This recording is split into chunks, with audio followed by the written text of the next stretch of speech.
এই যে এই মেয়েটাকে দেখতেছেন না, নাম ময়না, এক প্রবাসীর রাজকন্যা। তার বিয়ে দিতে হবে, অনেক টাকার দরকার। তার ভবিষ্যতের চিন্তা করে তার বাবা প্রবাসে থাকে, কিন্তু তার ভবিষ্যৎ এখন কবরে শুয়ে আছে। গতকাল সোমবার আসরের সময় মেয়েটির জানাজা হয়েছে, কিন্তু মেয়েটি তো কোনো কঠিন রোগে আক্রান্ত হয়ে মরেনি। মেয়েটা সম্পূর্ণ সুস্থ, হাসি খুশি ছিল।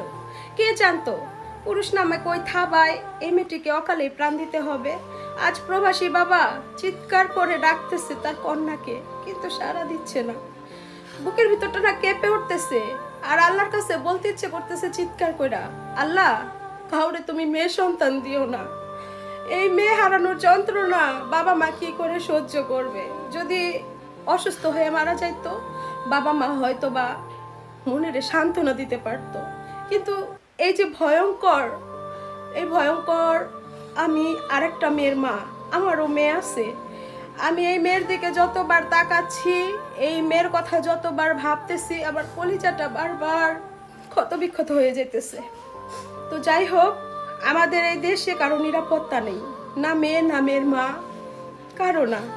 তো আমরা সবাই মেয়েটার জন্য জান্নাত কামনা করি, আর পুরুষ নামক ওই মানুষগুলোর সম্পূর্ণ শাস্তি দাবি করি।